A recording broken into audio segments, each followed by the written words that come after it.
Test, mic check. 1, 2, 3, check, mic check. Test, 1, 2, 3, check, mic check. Hit me like a ton of bricks. Doesn't matter, weak or strong. Hey, what's up everyone? So Christmas is just around the corner and I hope you guys are doing good and safe wherever you are in this holiday season. So today I'm going to cover an essential tools that I just got myself recently, and this is the SoundTech 2.1 microphone right in front of me. It's a budget USB condenser mic, which I think is definitely more than enough for my everyday usage, such as doing voiceover recording or even for con calls and meetings. Okay, now, being a budget USB, of course it has pros and cons. So let me just dive into the pros and cons before we get into the detail of the mic itself. Pros number 1. The price itself. I would say is quite a reasonable price for a budget mic, especially for those who needs to get a decent quality mic for their daily usage. Pros number 2. The mic is packed with tons of built-in useful features, which I will dive into more details in the later part of the video. Pros number 3. The design of the mic itself looks slick and neat, which is great for you who care about design and aesthetic.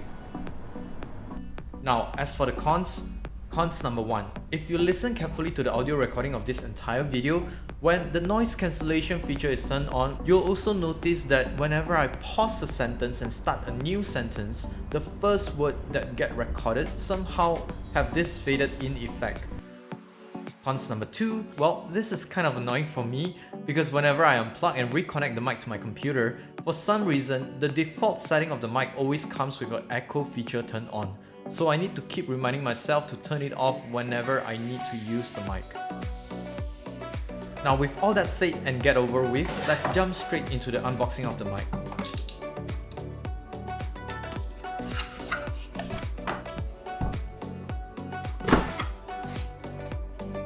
Getting straight into the box, the first thing that you'll see straight out of the box is the manual sheets and the warranty card. And in the manual itself, it's stated that the recommended apps to use for the mic is with Adobe Auditions as well as Audacity. Well, currently I'm using Audacity to record my voiceover.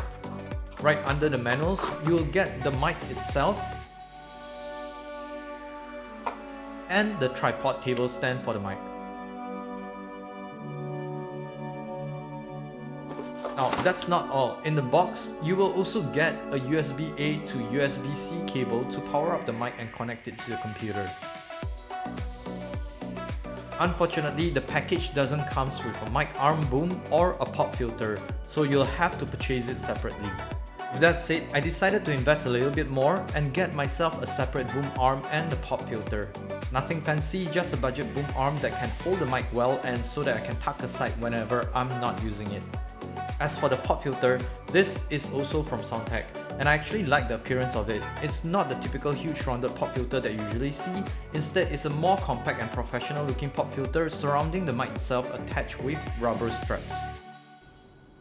Now, my first impression of the mic itself, it actually looks quite huge.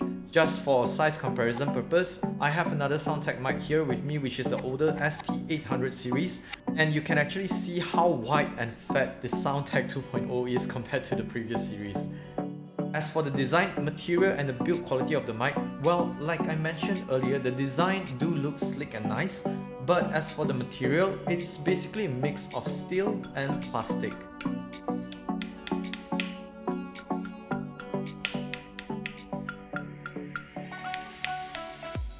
As for the tripod stand, well, that's the reason I decided to get a boom arm, because the plastic tripod stand is kind of wobbly for me.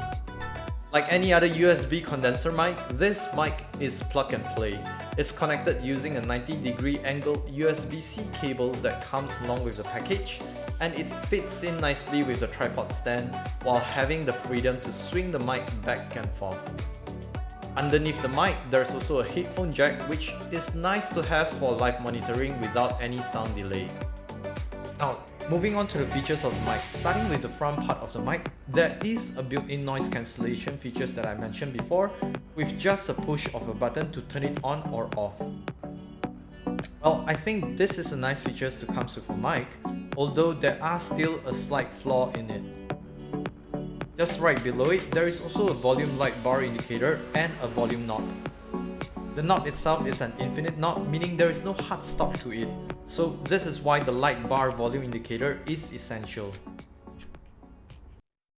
Now, time for the gain test. I have the mic closer to me as we go into 10% gain and slowly move up to 40% gain, and we're at 60% gain, and now we're at 80% gain and 100% gain, which is kind of loud now, I suppose, and we're moving down to 70% gain. So I think for me 70% gain is that sweet spot with a slight distance to the mic in recording my voiceover.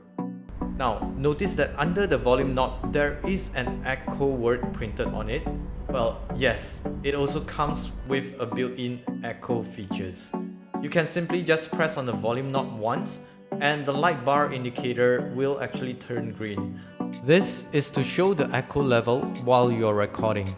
You can adjust the level of echo just like how you adjust the volume level by turning the knob, and now you'll probably hear me with more and more echo, which sounds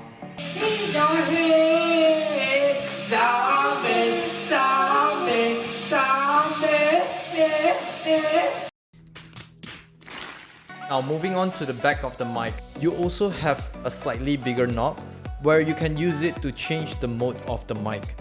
So if you turn it to the far left with the upside down heart-shaped icon, the light indicator will turn blue.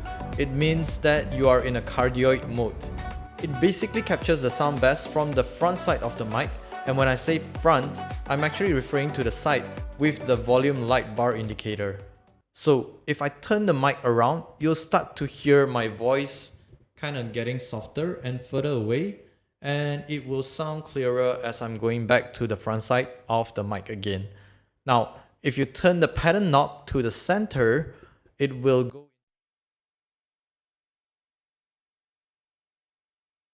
So, sorry, I was on mute. So what I was saying that it will turn into the mute mode and it will actually turn off the light as well.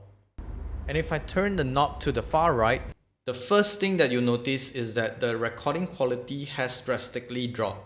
Well, now I'm on an omni mode, meaning I can actually record the sound from every side of the microphone. So if I turn it around, my volume level will stay the same, but the downside of this is that my recording quality is kind of lower.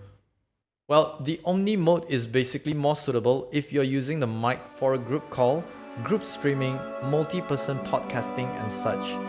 And to top it all up, the mic also comes with a very nice subtle touch of blue ambient light glowing from inside of the mic. And now this mic has also officially become an addition to my desk setup, which, by the way, for those of you who have watched my previous desk setup video, you might have noticed there are some differences and upgrades that I've done to my desk setup and the space itself.